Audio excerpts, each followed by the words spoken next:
Hey, good afternoon and welcome everyone to Creating Equitable Communities. It's a conversation that we'll be having to connect social justice and economic development. I'm Ken Evans, President of the Urban Chamber of Commerce, and I'm pleased to be here today with my colleagues from the Vegas Chamber of Commerce and the Las Vegas Global Economic Alliance, LVGEA. We'll be having a much needed conversation about the subject of creating equitable communities. But before we begin the conversation, I'd like to introduce my colleagues first. President, CEO of the Vegas Chamber of Commerce, Mary Beth Sewell. In her role, Mary Beth oversees the strategic vision of the largest business organization in Nevada. She also represents the business community on the U.S. Chamber of Commerce Committee of 100, and the Las Vegas Convention and Visitors Authority, and many other organizations. Welcome, Mary Beth. Thank you, Ken. Next, CEO of the Las Vegas Global Economic Alliance, or the LVGEA, Jonas Peterson.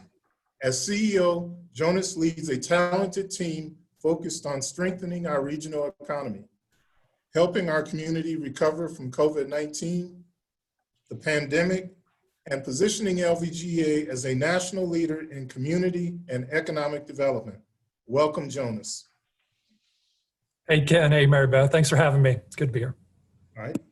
Thank you, Mary Beth. Thank you, Jonas, for joining me this afternoon. In light of some of the social protests and unrest that has occurred since the George Floyd incident a few months ago, I greatly appreciate your willingness to have the sometimes uncomfortable but very necessary conversation to help us reach a common understanding and ultimately improve social and economic conditions for everyone in our Southern Nevada region. We have three goals for our conversation this afternoon. First, we want to model the way that you can have a civil, respectful conversation in order to reach a mutual understanding about a sometimes sensitive subject. Number two, we want to model the types of uncomfortable questions and perspectives that must be addressed if we're going to identify both the root causes as well as address the symptoms of the social injustices and economic inequities that we historically have experienced in our region as well as nationally. Finally, we want to model the ability to have a dialogue about solutions and courses of action, or at least start that conversation. But before we begin and dive into our conversation, to provide some context, I'd like to start out by asking each of our panelists, are you familiar with the Kerner Commission report? And I'll start with Mary Beth. Are you familiar with the Kerner Commission report? Well, first of all, Ken, I just want to thank you and your entire team at the Urban Chamber for spearheading this event with Jonas and with me and our teams. It's great to be here having this conversation with both of you, Jonas and Ken. So I just wanted to say thank you again. Really appreciate that. To answer your question about the Kerner report, actually, no, I was not aware of this report until you brought it to my attention. I found it really eye-opening, especially in its prediction that unless significant reform occurred, that the divisions between white and Black America would become even more pronounced. And so, you know, I found it really interesting, and I appreciate you bringing it to my attention. Okay. And then Jonas, same question. Prior to us talking about it, were you familiar with the Kerner Commission report? Yeah, so like me, let me also say huge thanks, Ken. Thanks, Mary Beth, for organizing this conversation with us, for diving into an incredibly important topic. We've got a unique opportunity right now to drive real change, and I think this conversation is a great starting point. To answer the question, I am familiar with the report now. I have had a chance to read through it, but 6 months ago I was not, and I think it gives us a great starting point to look back on our history and see what has worked, in many cases what hasn't worked, as we try to come up with new, better strategies now. And I appreciate that. Thank you both. And what I want to let everyone know is that the Kerner Commission report is the impetus, from my standpoint, for having this conversation this afternoon. All too often, individuals are not familiar with it. So what I want to do is just give some brief background. Historically, what happened in our country nationally is that there were race riots that occurred in summer 1967 in Detroit, Michigan, and Newark, New Jersey. After that unrest happened, then President Lyndon B. Johnson sanctioned an 11-member committee to take a look at what was going on and answer 3 questions. Number 1, what happened? Number 2, why did it happen? And then number 3, and probably most importantly, what could be done to prevent future racial disturbances from happening again? This Kerner Commission made an effort to interview individuals from all communities throughout the nation, but especially in some of the communities where there were challenges, and then develop a list of recommendations and actions that should be looked at again to address question number 3 about what could be done to prevent civil disturbances or racial unrest from happening again. What the report pointed out and focused on was several key areas. It looked at education, it looked at affordable housing, and then pertinent to today's conversation, it looked at the economic development agenda for the African American community and what needed to be done to address some of the inequities that existed within that community. And what I'll say is that in getting prepared for today's conversation, or just in general over the past few months, if you go to the Eisenhower Foundation website, what you will see is that unfortunately, there has been limited attention to and limited progress on the recommendations that came out of that 1967-1968 Kerner Commission report. That's the reason why we wanted to have this conversation. What I also want to do is make sure that I make mention of an individual that was a great community icon, as well as an outstanding mentor for me, and that was the late Sam Smith. For those that don't know, Sam Smith was the owner of Native Son Bookstore, a retired firefighter, just an individual that contributed a lot and did his best to make sure that he did what was in the best interest of bringing people together and ensuring that people could either get employment or pursue entrepreneurship opportunities. So he pointed this report out to me, especially after 1992, when we were going through the Rodney King riots, and then in addition to that, going through some of the more local friction that we experienced in our community. He said, Ken, you need to take a look at this Kerner Commission report, look at some of the things that it cites, and in particular, look at some of the recommendations. So again, that was the impetus for today's conversation. And just in general, that has been a driving force for the things that I do at the Urban Chamber of Commerce. I would encourage everyone, if you haven't had the opportunity to review that report, please take an effort or make an effort to review that report. In particular, take a look at some of the recommendations and then ask yourself the question, specific to the Southern Nevada region, are there things that you observe or things that could be done in order to improve our economic disparities that are in some cases racially related in our region? So to that end, I want to advance our conversation at this point and just ask Jonas. I know there's going to be some that are going to say that things have improved since 1967, but from your perspective regarding economic development, are there still some inequities or some disparities based on statistics that you'd like to talk about? Yeah, thanks. And I think this is a great question, a great starting point for us, Ken.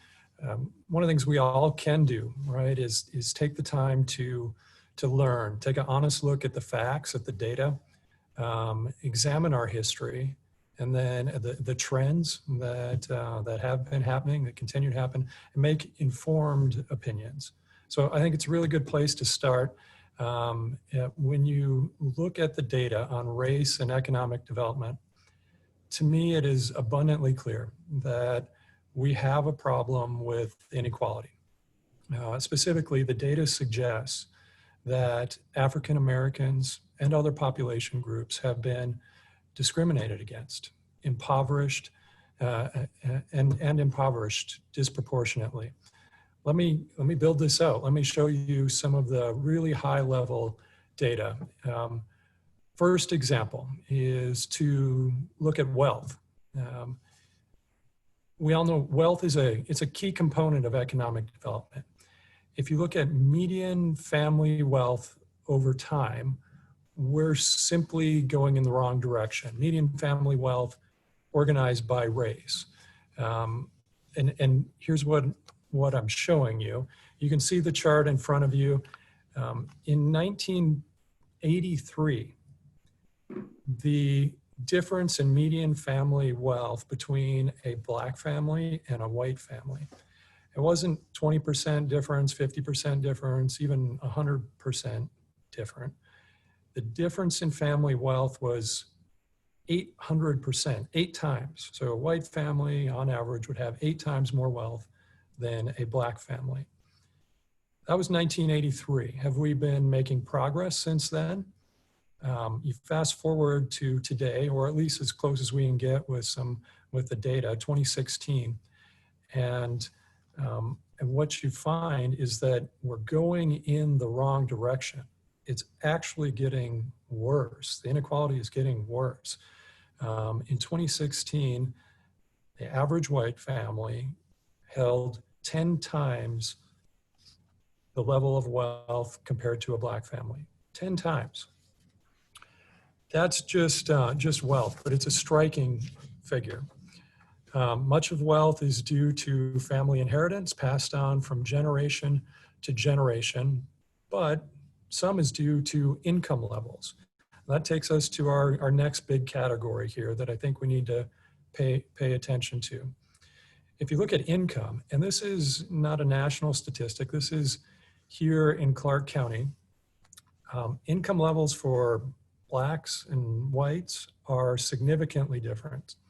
$63,000 on average for a white family, $40,000 for a Black family. So that you think about it, that Black family is earning a median income that is 63% of the white family. That's a gap of 37%. When I saw these numbers, I found them surprising, right? These are big differences. It's interesting that that's our gap in Southern Nevada and Clark County. In Minneapolis, also to my surprise, the gap was even higher, around 44%. So when you look at it in the context of the unrest after the George Floyd killings, you can see what I think is one of the drivers. That's household income.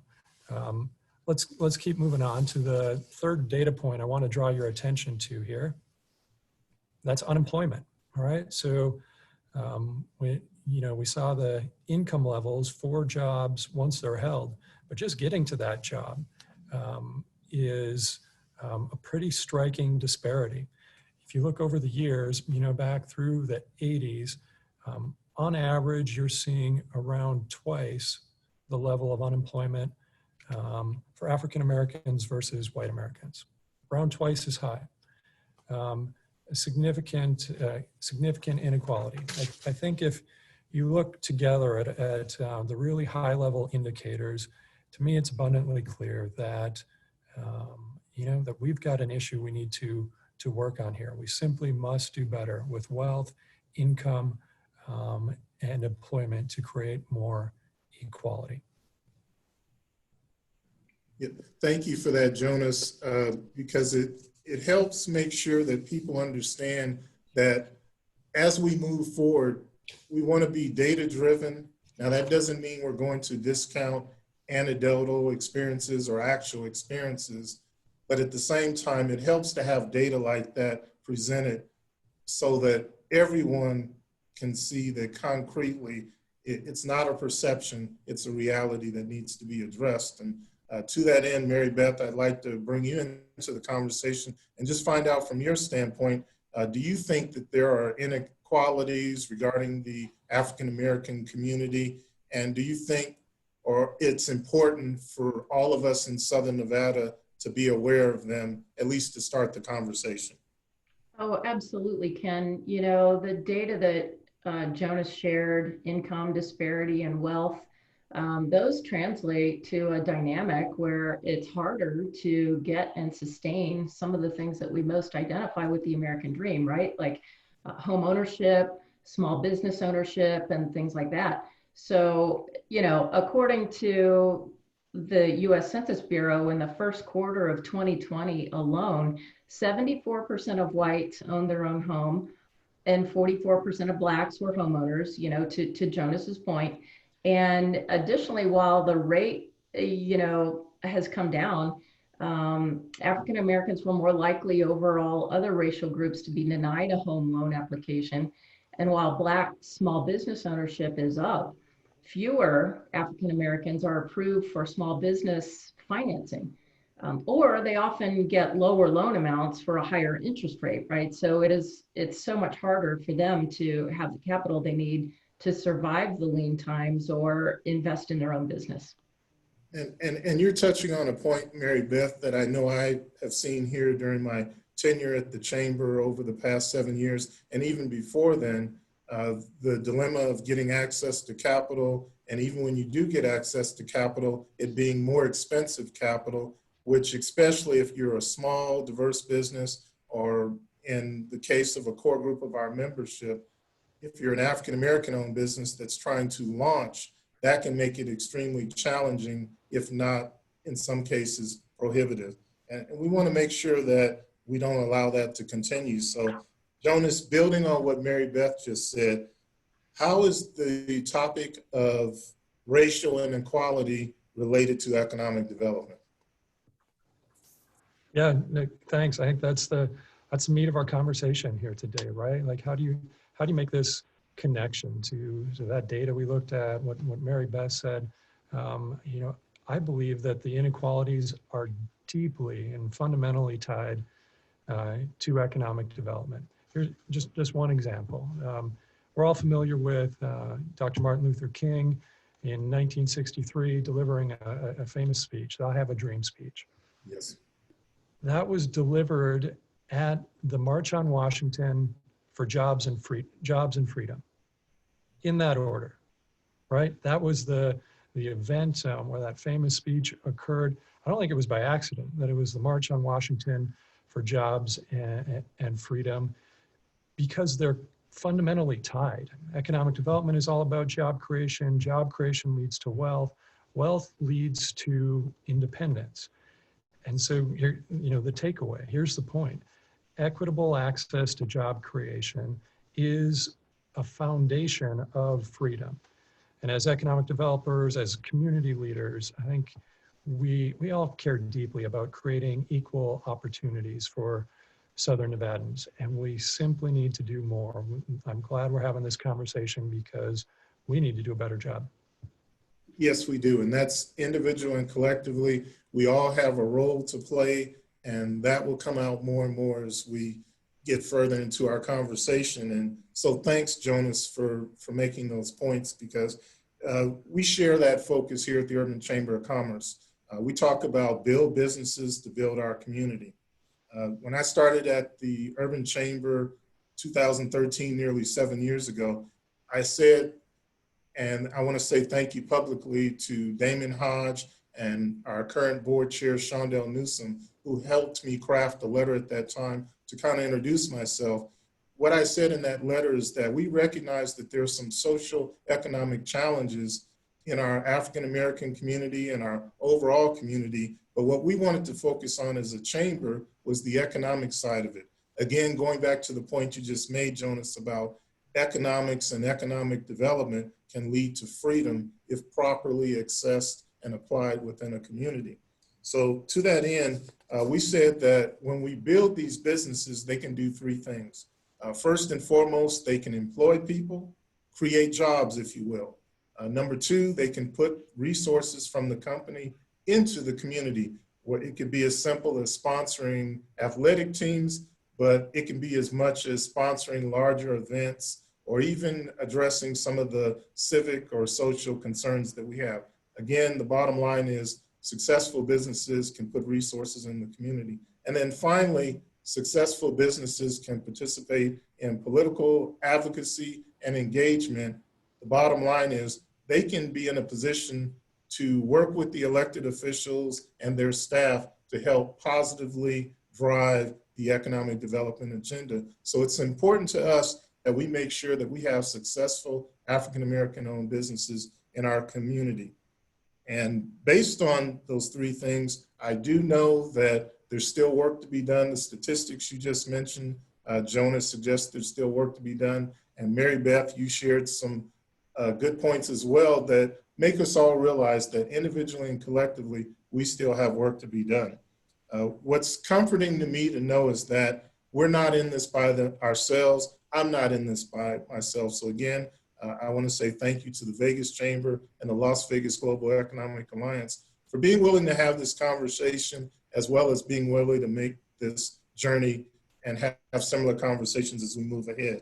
So to that end, the question I would ask is, I know the three of us are at the table to have this conversation, but Jonas, is it important for all stakeholders to care about this topic of social inequality? Yeah, another great question.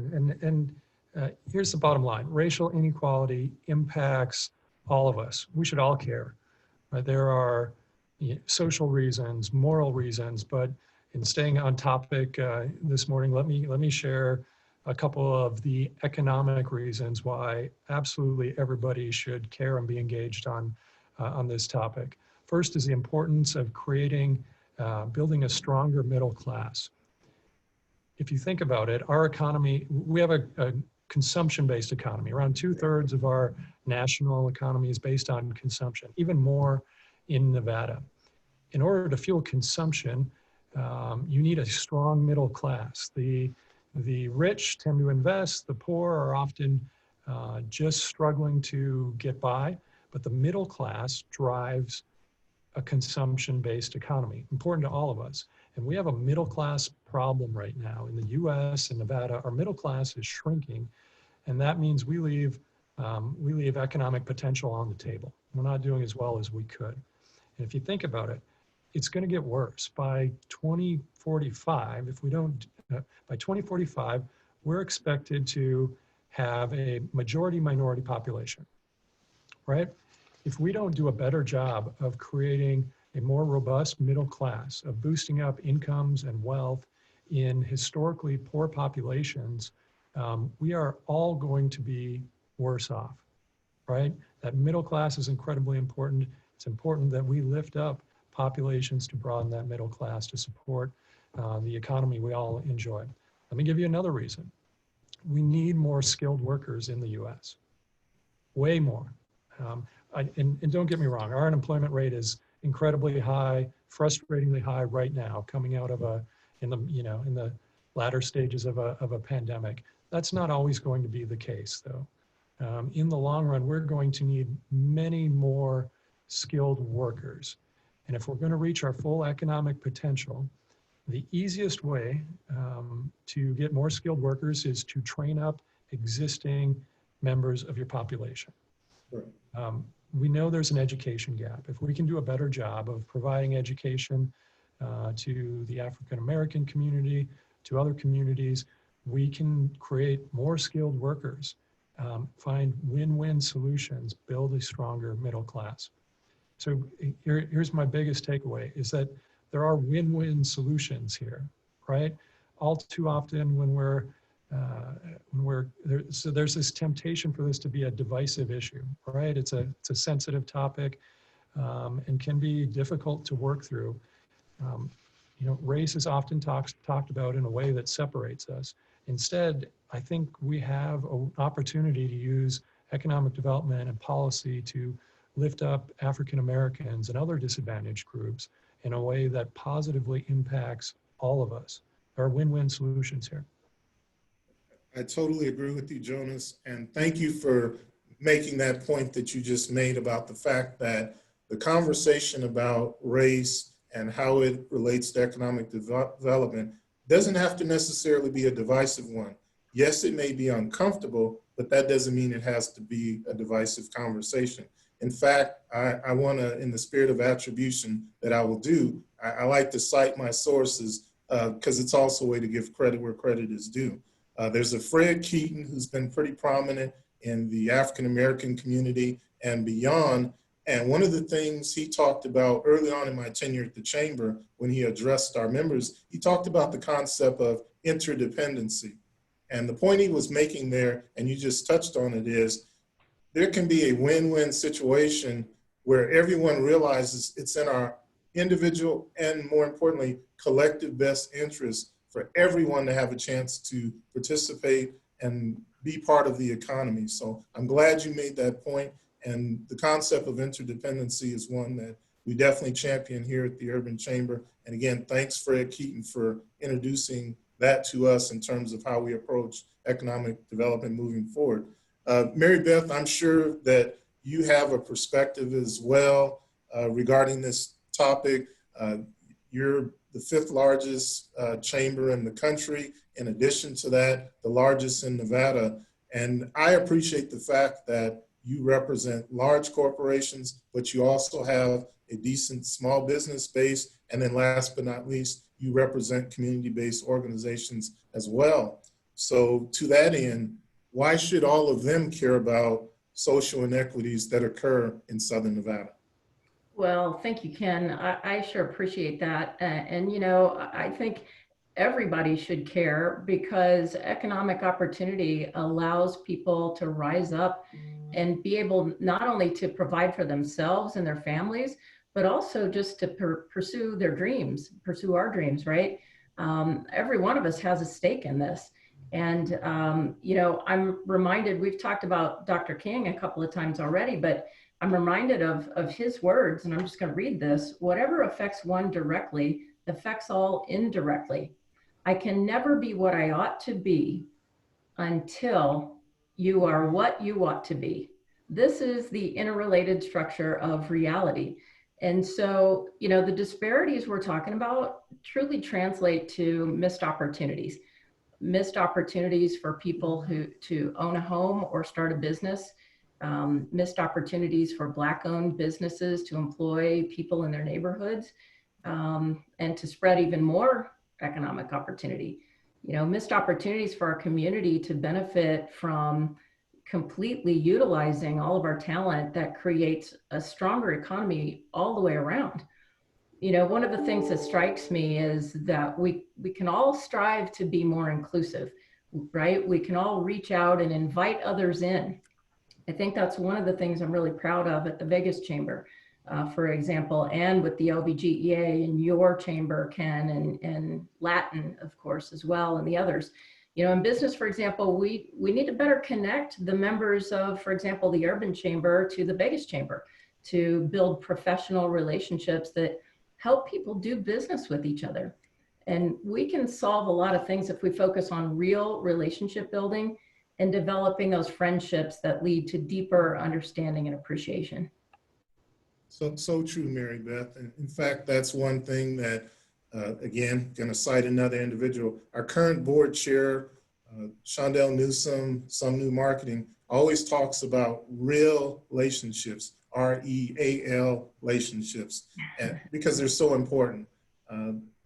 That's at the end of the day, people like to do business with people that they like and respect.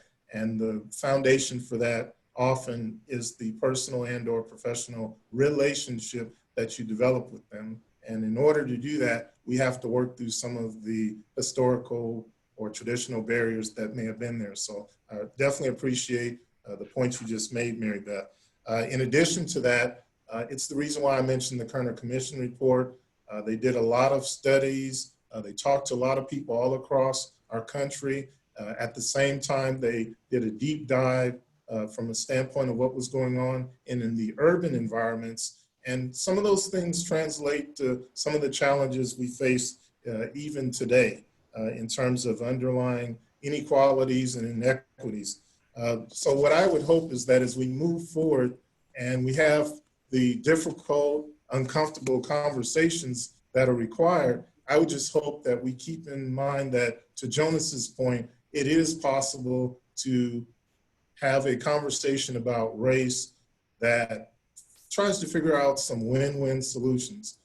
I recognize there may be a segment of our population that doesn't necessarily want to see that happen, but I think the majority of us do want to figure out ways that we can have an uncomfortable conversation and then hopefully come up with some ideas to move forward with. My concern that I would share with all of you is, and we talk about this with our Urban Chamber members, is that yes, we're going through COVID-19 right now. And what COVID-19 did is it further exacerbated some of the conditions that existed even before COVID-19. Hence, part of the reason why we're having the conversation today. We need to address these inequities and these inequalities, because all COVID-19 did is turn an already bad situation into a worse situation. So our goal at the Urban Chamber is we want to make sure that we address these conditions, not only with our Urban Chamber members, but with our greater community, so that we can come together and make sure that everybody has a chance to fulfill their highest potential, whether it's in the area of employment or entrepreneurship as we move forward. So with that, one of the things we tell people is we say, it's important for you to be at the table and not on the menu. And what we mean by that is we try to encourage our small, diverse businesses to actively participate in the early planning stages for economic development, as well as interact with some of the other business organizations like the Vegas Chamber, like some of the other chambers that we work with. In fact, I'm going to give a quick shout out right here to Scott Mulrath at the Henderson Chamber, Peter Guzman at the Latin Chamber, Sonny Vaneo at the Asian Chamber.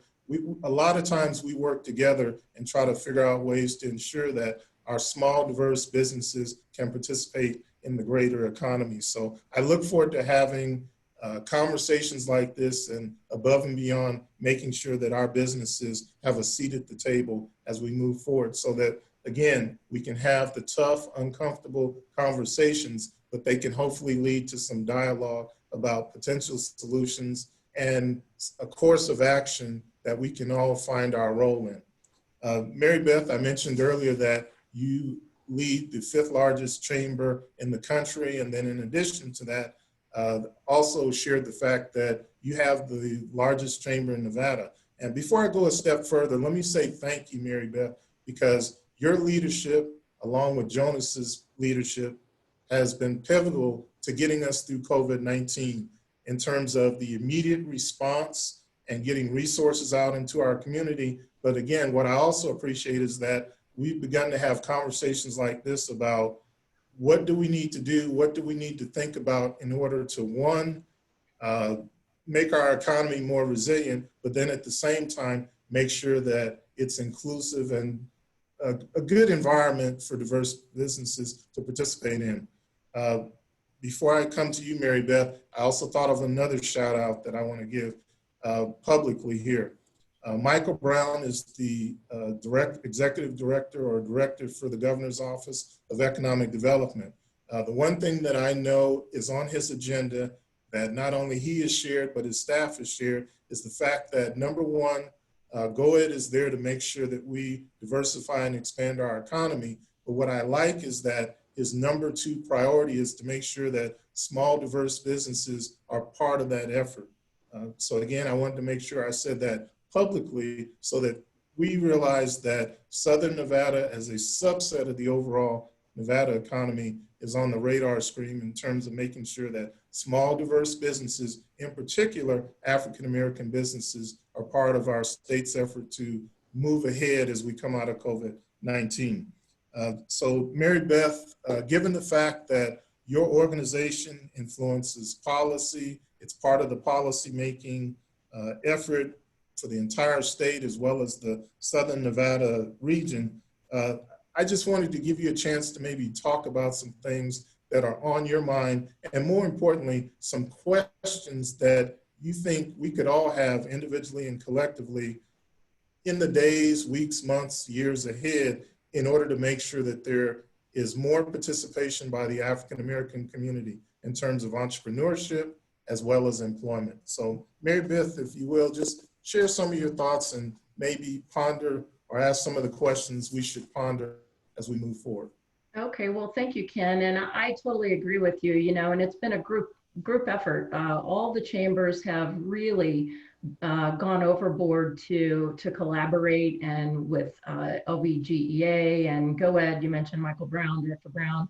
And I think this is it's an unprecedentedly challenging time for us, but we also are having some unprecedented collaboration as well. And I think that's what's needed.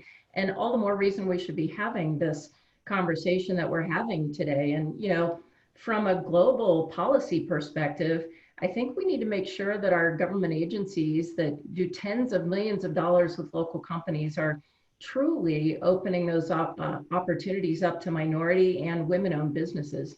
The Urban Chamber does an excellent job working with these businesses to qualify for these opportunities. As you know, you do it every day. But, we need to make sure that these programs are doing what they're supposed to do to help expand that pool of opportunity, right? And this is something that the Vegas Chamber is examining as well.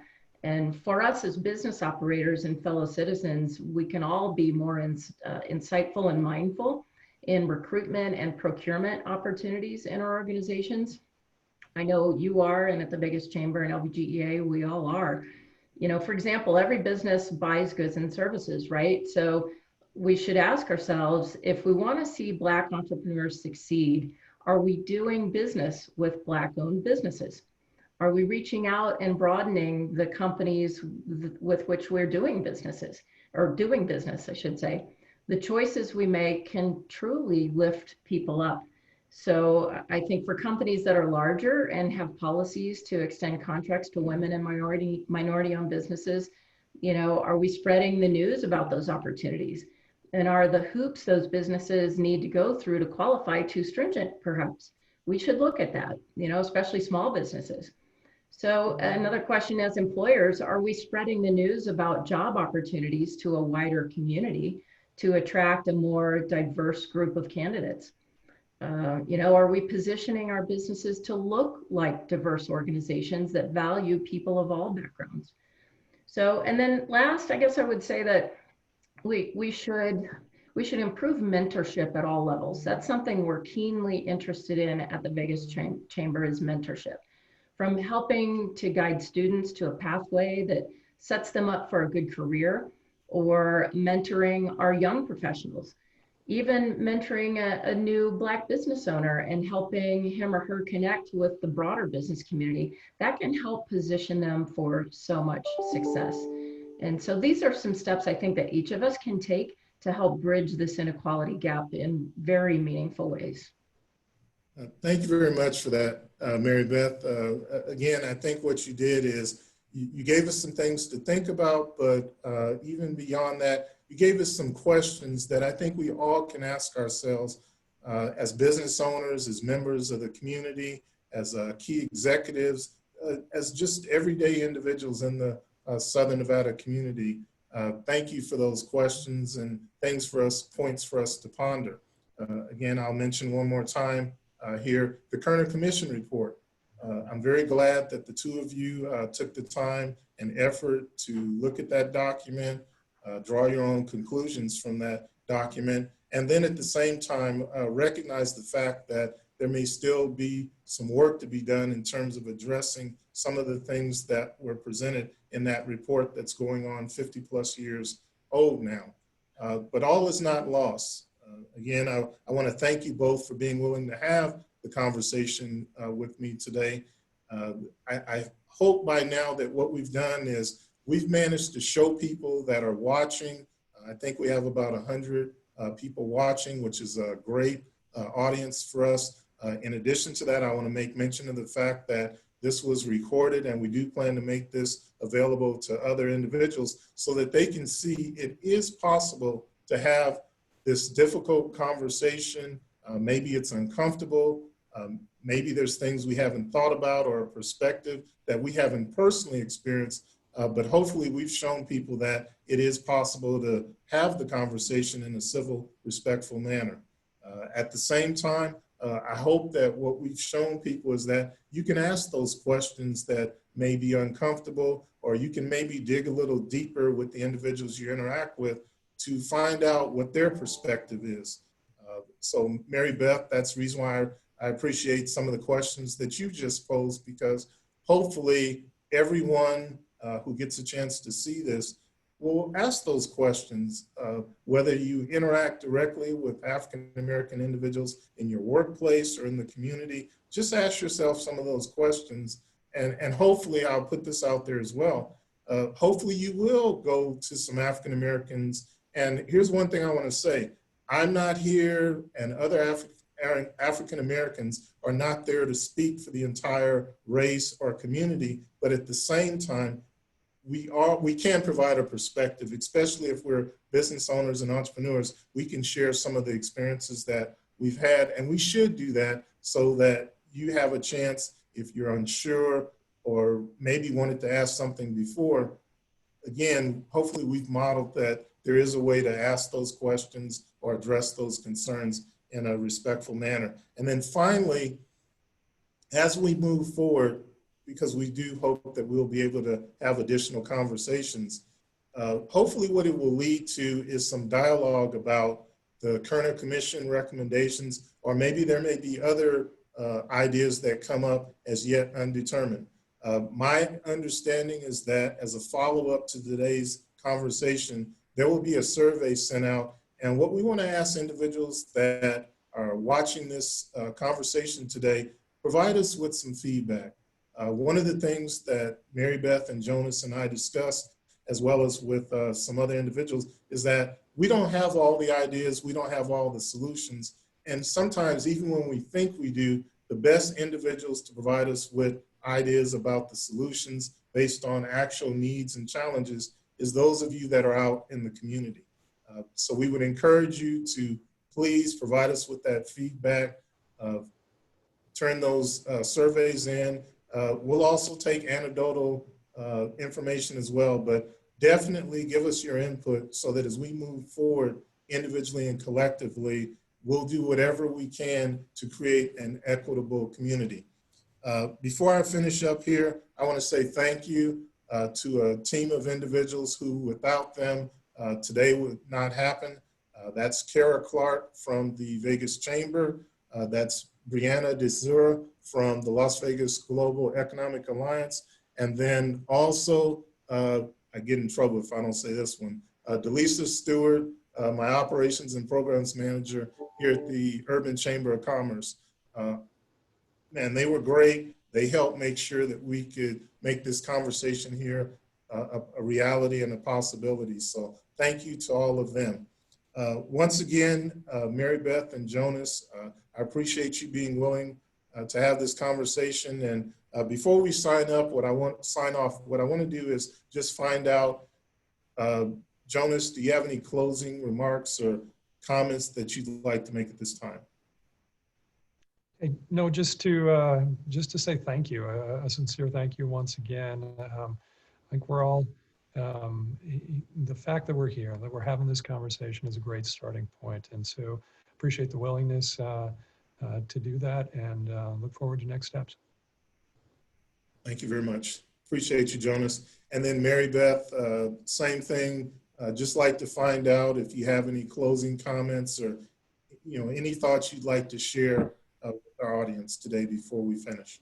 Well, thank you, Ken. I just want to say thank you again to you for your leadership on this topic and on this series of events that we're having in these conversations. I think it's going to go a long way toward helping us not only in Southern Nevada, but potentially across the entire state. So again, I want to thank the teams, and I think it's well overdue that we have these conversations, and I appreciate your friendship.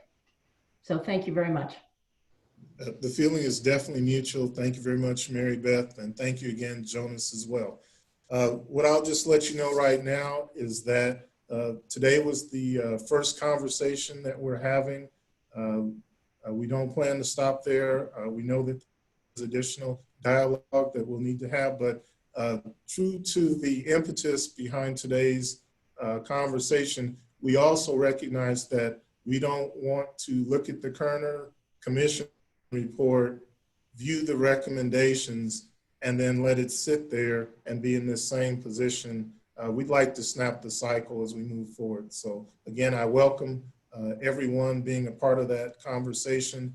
We may pick up some additional individuals and organizations from the community. To Jonas's point, we're going to do this organically, but we are going to do it. So with that, I'd like to say thank you all very much that tuned in and joined us today for this conversation. And we look forward to having you participate individually and collectively as we make an effort to create equitable communities here in the Southern Nevada region. Thank you all very much.